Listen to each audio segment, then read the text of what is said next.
What's up? You know me, just having some epiphanies while drinking my coffee. I swear, I just can't get over the fact that I didn't know how like real this was.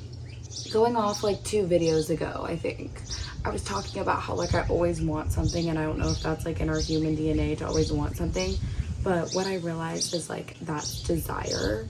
And so like desire also comes with pain, because when you desire something, it's also telling you, you know, unconsciously that you don't have something and that you lack something. Why do we even feel like pain in the first place? Like, I don't get it. I don't know. I'm trying to come up with a consensus right now as I'm talking, because I have to talk out loud to come up with realizations. So sometimes I like to record my thought processes, but like right now I'm trying to figure out like, so why are like, because for example, laughter is made up in our DNA, like, or in our human code or whatever. Like, we are designed to be a laughing species, like other species. But it's like, okay, so what's the point of like the darkness and like, you know what I'm saying? And I'm thinking about like the way that humans were designed and the way we were bred. And we were bred as hybrid beings. And so if we're bred light and dark, if that's initially what happened, you know, between the Greys and the Pleiadians and all of that stuff, like, then what's the point, I guess? Like, what is the point of feeling pain and darkness? Is it something that we should even be avoiding? You know, I talk a lot about being neutral and like neutrality vibes, and like beyond that, why do we have to try to not feel pain is my question. And I know we can go back to like Adam and Eve and like, you know, fear and the apple and the sin and, you know, all that stuff, desire again, like we can throw it back, but like, what does that do for us now? I do think like you should look in the past for answers, for sure. I think it's valuable, but it's like, okay, but where do we go from here? Pain leads humans to do sinful things, and if sin is pain and it's all the same thing, you know what I mean? Like, what are we doing? So then I came up with a consensus. I was like, okay, well, maybe like we're just supposed to be here for a good time, not a long time. You know, like the whole survival thing I was thinking about, because like if you think about animals, right? Like, you know, they have their survival instincts to kill and prey, you know, wild animals. And, you know, that's like through generational trauma, like for animals, like they know that they could be attacked at any point. So they'll, you know, attack before they get attacked type of thing. And I realized like that's what humanity's doing. Like we are ridden in so much fear that we are also like going after each other, you know, like we're so hateful towards each other because we all just like fear, you know, the world and ourselves, you know, so much. Just generations of like trauma and just even just, you know, values, like fear-based values that people have. We're just out here fighting like wild animals when like, you know, like we could just chill type of thing. Are we just here for a good time, not a long time? Like, am I just here to like riot and like have fun? Like, because I go back to like life purposes again, like what's the point of us being here? Back to what I was saying before, we are just here to experience ourselves and other people, but I think also it's like life is meaningless, but it's also the most meaningful thing ever. And this is the dichotomy I've been actually stuck between recently, is like, it's like when you reach samadhi, or you like, you know, are fully enlightened, it's like the most magical, beautiful place you could be, you know, being a human being and being on earth, but simultaneously it's nothing special. Life is insignificant and it's the most significant thing ever. Like, it's just both. I can do a bunch of different things in my brain, and my brain is such a happy universe, and I know that like every experience I have in the physical world is really indicative upon where my mental state is. It's like combining the two. So it's kind of just like existing in the mind all the time, which is, it's odd, but like fully understanding that like every thought is creating a new reality, if not for myself, but for everyone else. Like every action I make is also like affecting someone else, even if it's so small, you know, like everything affects everything, like the domino effect. Every small action creates an equal and opposite reaction. I'm just like out here painting this, trying to paint a sunset. What if this painting brings dopamine to someone? Yo no sé. In modern day spirituality, they talk about how you have to go through lessons of your own soul growth, but it's like, I think that it's just a growth in overall consciousness. Because again, think about it, if we are all one consciousness and we're all just experiencing each other, then this whole place is just a huge lucid dream. I'm just experiencing myself a number of times in, you know, other people. Then, oh my God, it is just the collective of consciousness growth. But what's the point of that? Like, okay, if we are as a collective raising our own consciousness, because like I learn things from other people, you know, other people learn things from me. Over time, we're going to get smarter and smarter and smarter. I'm out here thinking, okay, we just keep getting smarter and evolving? Is that it? I'm just really like confused by that. Like, because what's the point of like getting smarter as a human race? Like, I guess intelligence brings peace at times. I guess it can also cause destruction, but it's also like, you know, define destruction. And like, I guess all of that's subjective too, but like, I'm just thinking like, why is it good that we get smarter though? Are we seriously just that bored that we have to come down here and feel pain? I mean, yeah, I guess, no. That's only from a human perspective. I would love to know the answers. But also, shoulds don't belong in the place of desires. So, can you desire something in a place of freedom? I don't think so. Because if you desire something, that comes from restriction. So what's the point of being on earth if you don't desire anything? Because even inventing can be desiring, you know? Like inventing something new, you're also desiring a certain outcome. So then we couldn't evolve if we couldn't desire. Oh, wow. So imagine if no one ever desired anything. We probably wouldn't have gotten this far. So does a human being have to desire something in order for it to evolve? Or could we have evolved just by sitting around and not learning? I just don't think so, because I feel like language is a huge point of comprehension as well.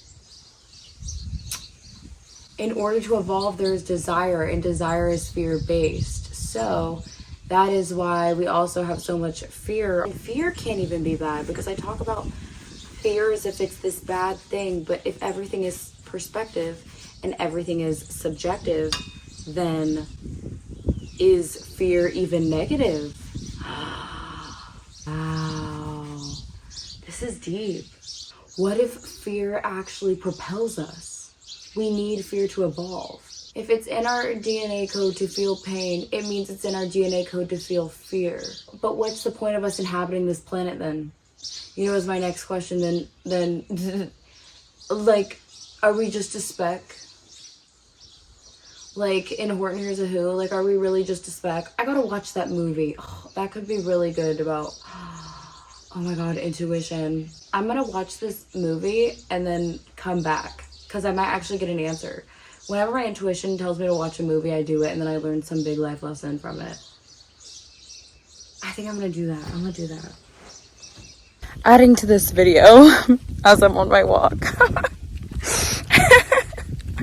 So I'm sitting here and I'm like, okay, one of my poem lines was, intuition is developed from fear. That's like, oh my God, I keep tripping. That's like one of my beliefs. Okay. So if intuition is developed from fear, because like I always felt the need to predict emotions and actions near, then that means we do need fear inside of us as a human being. Like, we were bred into fear. So I'm out here trying to transcend duality, which is a mindset. So up until this point, human beings haven't had the mindset to be able to combine both dualities without suffering. So it's like I transcended both. So my fear and my love have evolved into a higher state of frequency, but I can't just get rid of the fear entirely. It's my mindset surrounding the fear. My perception of the fear is what's evolved and transcended. So the sun is the ego, the sun is the self, the sun is fear. So if you think about it, so if passion is rooted in love and anger is rooted in fear, but it's both the duality of Mars, right? Like how in astrology, there's 2 octaves for every placement. If everything is split up into, both sides, it's just all about the way you use the energy. So it's like humanity just all needs to become one fat, huge, energetic alchemist and understanding how to work with the energy inside of us. And then we can be free because we don't have to pick love or fear. We can exist in both. And we actually have to, because not for survival though, even just for making action. But what if it's not about survival? What if it's about what we're doing in the physical world with the fear? You need that fear in order to love. Oh my God. Oh my God. What if fear is fueled to love? Hold on. Me spreading love towards the world actually is derived from fear, because it's the fear of me not spreading my knowledge and making a difference, right? Because my whole thing when I started making videos was, well, what would the point of my life be if I'm not actually showing love towards others? So it's the fear of not spreading love, or fear of gatekeeping almost, or not, spreading love, fear of not spreading love, literally, or fear of not spreading peace, fear of the planet not becoming a better place. So it's fear that actually drives love. Oh my God. Oh my God. Oh my God. So what does this mean then? First of all, a beach. So cute, so pretty. So I'm going to talk about my realizations, and then I'm going to write down what I documented from Horton Hears a Who. I am literally Horton. So I was under the impression that we could survive without our ego, but that turns out to be wrong.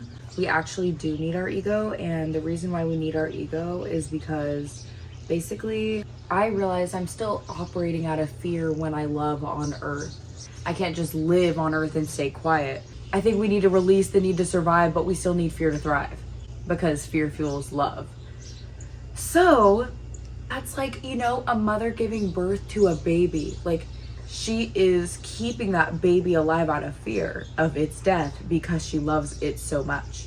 I mean, I'm not speaking for every mother, but you know what I'm saying. Like, just an example. I am so beyond shook. So first of all, I'm literally Horton himself. Like, I am the elephant, like, with big ears. Like, it's so crazy. So first of all, Horton represents like humankind, like humanity. Like, Horton's clearly an Aquarius, and in the movie the kangaroo represents like the devil, or symbolic of like the darkness. So the Who's represent the insignificant, which is Whoville. What's so crazy is I actually have my own truffle tree, and I knew it. Like, I always used to think I was the Lorax, but I'm also Horton, because like I literally had a truffle tree forever. I'm honestly so sad I gave away my truffle tree. It went out to a really great person. She is taking care of my tree, and so I'm not worried. But long live Miss Truffla, we love her so much. In the jungle of Newell, by the way, I translated what does Newell mean. Newell actually means alive, believe it or not. And so obviously the kangaroo is like upset with Horton. She's like, why are you spreading all of this crazy like stuff to the kids, to everyone? Like, she's trying to destroy him because he's speaking a truth that scares her, that she fears. And so she's trying to send the whole town after Horton. Poor guy, literally. And he's just trying to speak his truth because he can hear things other people can't, with his big ears. So he can hear the spec talking to him. And she's like, no, like, what are you talking about? Like, Matrix attacks. Like, she's trying to find every way to like take the spec. I quote the kangaroo, says, when Horton tells the children about worlds beyond our jungle, it makes them question authority, which leads to defiance, which leads to anarchy. If I say you can't feel it, see it, or hear it, it doesn't exist. Our way of living is under attack. Like, straight up, she is worried about not having control. The mayor of Whoville and Horton both want to try to save their world together, and no one believes what they're saying. So like, Horton's out here being like, yo, the spec's talking to me, and the mayor's like, yo, our world's ending, like, it's snowing in the summer, like, our weather occurrences that are happening right now, the weird stuff going on. The Who's represent people who think that God is something outside of them. In our world, Horton's just doing everything he can to get this spec to the top of the mountain. He has all these obstacles in his way, but he doesn't care because he cares about human life. He's like, yo, like, people live here. Like, I'm gonna do what I know is right in my heart, regardless of what happens to me, regardless of if he gets kicked out of Newell. Like, the poor man. I don't know. Like, I just, like, we share some, like, cognitive traits for sure. And I quote, he says, "Go ahead, rope me, cage me, do whatever you want. But even though you can't see them or hear them all, a person's a person, no matter how small." And then Horton's friend says, "Dude, you're a warrior poet." Like, I'm sorry. Like, I'm sorry. Like, that's hilarious. Literally, his friends stop talking to him and make fun of him. And they literally go snitch on him to the kangaroo. The jungle thinks that Horton's crazy, and the entire community thinks the mayor's crazy. And because, like, if we're both equals, then it is hikey crazy to claim that, like, there's some man talking to you in the sky, but it's also crazy to claim that you are the man in the sky. At the end, like, the mayor's having a debate with the men in the black suits, and they're like, we're gonna enjoy the 100th, like, Hugh Centennial, you know, celebration. Like, and that's, like, I would say, like, kind of represents, like, the 4th of July here. Like, everyone has all these distractions, you know, and they're like, no, we want to pay attention to having fun and, like, flying kites. And the mayor's like, bro, the world's ending. Obviously, like, shit was already hitting the fan, and everyone's just like, nope, shut up, we're just gonna have fun and not talk about it. And, you know, everyone's clowning on the poor mayor. He gets, like, literally ostracized by the city. Horton's getting kicked out of his jungle, and it's like no one wants to, like, listen or, like, be open-minded, I guess. Like, everyone's super close-minded. So at the end of the movie, like, darkness ends up winning temporarily, and the truffle gets shoved over the cliff. And Horton literally looks over 3 million of these truffles to try to find the one with the speck on it, and he finally finds it. Hard work and determination, not luck. He ended up saving everything because he believed in himself when no one else did, when everyone betrayed him, when his life was at risk. He was like, nope, I'm standing up for what's right. There are people on this speck who need help. I'm going on this mission regardless of how they feel. And the mayor too was like, I'm gonna save this city even if everyone wants to clown on me. He embarrassed himself in front of his entire city to try to save everyone. Okay, so all of this brings me back to the very beginning of my video, which was my philosophical question of why are we actually here? What are we actually doing here? And what's the point of all of this? You know, if we're just a speck, why do we matter? And this is the whole thing. We are in a galaxy right now. Like, we literally live in the Milky Way galaxy technically. And obviously there are other galaxies in the universe, and ours is just a small thing. But if we are collective energy here, and let's say Mars affects us, you know, like in astrology, like I feel the retrogrades, I feel, you know, everything going on. I've made predictions based on what's going on up in the stars, which also Jojo, oh my god, Jojo, the little boy in Horton Hears a Who has in the observatory, it's like a star watching place. I literally love Jojo for that so much. All of those energies affect us. Celestial bodies, our planet is affecting other planets. Like in Horton Hears a Who, you know, his planet was being affected by this tiny speck, and the tiny speck's planet was being affected by Horton's, you know? Like, isn't that crazy? Like, they were both affecting each other, and the size difference was so insane. And so although in the grand scheme of things our Earth is this big and the universe is, like, you know, not even, like, we're not even able to, like, conceptualize how big it is, like, it's so crazy. So if that's true, then we're no different from a grain of sand on the beach. But in that, our energy here on the planet affects a bigger picture that maybe we're not totally aware of. Maybe, like, this speck has a crazy energetic impact on the grand scheme of things, which I don't know what the grand scheme is. I haven't gotten there yet. That'll be another video. But for this scheme and scene, if you think about it, what if the Milky Way itself had a collective energy that was affecting other galaxies? And if everything affects everything, maybe other, you know, races and species of beings couldn't even be, you know, where they are without us. So, like, until we have our next planetary match, I think that's when we'll know. But I'm hoping that maybe we'll have some communication, you know, like Horton got to have some cool communication with, like, another species. Jealous Horton, share the spec. But yeah, I think that's the vibes. This is my duality painting I'm doing right now. Listen to your intuition. A person's a person, no matter how small.